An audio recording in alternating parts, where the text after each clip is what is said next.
Hi ವೀಕ್ಷಕರೇ, welcome back to Vijay cloud ಕಿಚನ್ಗೆ.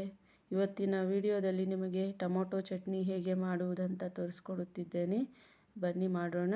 ಮೊದಲಿಗೆ ಎಣ್ಣೆಯನ್ನು 3 ಟೇಬಲ್ ಸ್ಪೂನ್ ಎಣ್ಣೆ ತಗೊಂಡು ಅದರಲ್ಲಿ ಕಡಲೆಬೇಳೆ, ಉದ್ದಿನಬೇಳೆ ಮತ್ತು ಜೀರಿಗೆ, ಮೆಣಸನ್ನು ಹಾಕಿ ಫ್ರೈ ಮಾಡ್ಕೊಳ್ಳೋಣ. ಲೋ ಫ್ಲೇಮಲ್ಲಿ ಫ್ರೈ ಆದಮೇಲೆ ಇದಕ್ಕೆ ಈಗ ನಾವು ರೆಡ್ ಚಿಲ್ಲೀಸನ್ನು ತಗೊಳ್ಳೋಣ ಮತ್ತು ಕರಿ ಲೀವ್ಸ್, ಒಂದು ಆನಿಯನ್ ಹಾಕಿ ಫ್ರೈ ಮಾಡೋಣ. ಅದ್ರ ಜೊತೆಗೆ ಕೊಬ್ಬರಿಯನ್ನು ಸ್ವಲ್ಪ ಹಾಕ್ಕೊಳ್ಳೋಣ. ಜಾಸ್ತಿ ಹಾಕ್ಕೋಬಾರ್ದು ಕೊಬ್ಬರಿ, ಒಂದು 6-7 ಪೀಸಸ್ ಆದರೆ ಸಾಕು. ಈಗ ಬೆಳ್ಳುಳ್ಳಿನ ಚೆನ್ನಾಗಿ ಜಜ್ಜಿ ಹಾಕ್ಕೋಬೇಕು. ಮತ್ತು ಈಗ ಟೊಮೊಟೊನ ಒಂದು 4 ಟೊಮೊಟೊನ ತಗೊಂಡಿದ್ದೀನಿ ಫ್ರೆಂಡ್ಸ್. 4 ಟೊಮೊಟೊನ ಈ ರೀತಿ ಹಾಕಿ ಎಲ್ಲನೂ ಫ್ರೈ ಮಾಡ್ಕೋಬೇಕು. ಚೆನ್ನಾಗಿ ಫ್ರೈ ಮಾಡಿಕೊಂಡು ಸ್ವಲ್ಪ ಹೊತ್ತು ಕ್ಲೋಸ್ ಮಾಡಿ ಇಡಬೇಕು ಹೈ ಫ್ಲೇಮಲ್ಲಿ.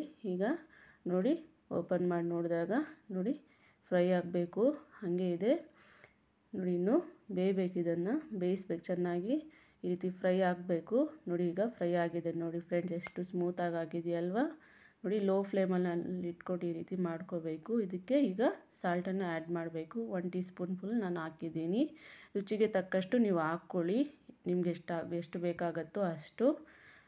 ಈ ರೀತಿ ಫ್ರೈ ಮಾಡಿಕೊಂಡು ಇದರಲ್ಲಿ ಈಗ ಕೊತ್ತಂಬರಿ ಲೀವ್ಸನ್ನು ಹಾಕೋಣ.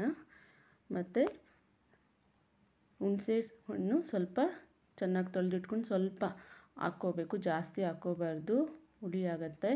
ಈ ರೀತಿ ಹಾಕ್ಕೊಂಡು ಫ್ರೈ ಆದಮೇಲೆ ಸ್ವಲ್ಪ ಹೊತ್ತು ಕ್ಲೋಸ್ ಮಾಡಿ ಲಿಡ್ಡನ್ನು ಇಡಿ. ಮತ್ತು ಈಗ ಓಪನ್ ಮಾಡಿ ನೋಡಿ, ಚೆನ್ನಾಗಿ ಆಗಿರುತ್ತೆ ನೋಡಿ. ಎಷ್ಟು ಸ್ಮೂತಾಗಿ ಆಗಿದೆ, ಎಲ್ಲನೂ ಫ್ರೈ ಆಗಿದೆ ಚೆನ್ನಾಗಿ. ಇದು ತಣ್ಣಕ್ಕಾಗಬೇಕು ಫ್ರೆಂಡ್ಸ್ ನೋಡಿ. ಆಗಿದೆ. ಈಗ ಇದನ್ನು ಕೂಲ್ ಆಗಬೇಕು. ಸ್ವಲ್ಪ ಕೂಲ್ ಆದಮೇಲೆ ಮಿಕ್ಸಿ ಜಾರಲ್ಲಿ ಹಾಕ್ಕೊಂಡು ಇದನ್ನು ವಾಟರ್ ಹಾಕದೆ ಇದನ್ನು ಗ್ರೈಂಡ್ ಮಾಡ್ಕೋಬೇಕು ನೋಡಿ. ಈ ರೀತಿ ಗ್ರೈಂಡ್ ಆಗಬೇಕು. ಈ ರೀತಿ ಮಿಕ್ಸಿ ಜಾರಲ್ಲಿ ಹಾಕ್ಕೋಬೇಕು.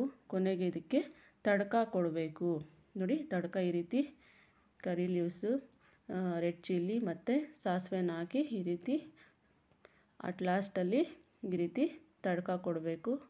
ಈ ರೀತಿ ಮಾಡೋದ್ರಿಂದ ತಿನ್ನೋದ್ರಿಂದ ತುಂಬ ಚೆನ್ನಾಗಿರುತ್ತೆ. ದೋಸೆಗೆ, ಚಪಾತಿಗೆ, ಗೀ ರೈಸ್ಗೆ ತುಂಬ ಚೆನ್ನಾಗಾಗುತ್ತೆ ಫ್ರೆಂಡ್ಸ್. ಈ ರೀತಿ ನೀವು ಮನೇಲಿ ಮಾಡ್ಕೊಳ್ಳಿ, ಖುಷಿಯಿಂದ ಮಾಡ್ಕೊಳ್ಳಿ, ಹೊಟ್ಟೆ ತುಂಬ ತಿಂದ್ಕೊಳ್ಳಿ ವೀಕ್ಷಕರೇ. ಮತ್ತು ನೆಕ್ಸ್ಟ್ ವಿಡಿಯೋದಲ್ಲಿ ಸಿಗೋವರೆಗೂ ಎಲ್ಲರಿಗೂ ಬಾಯ್ ಬಾಯ್.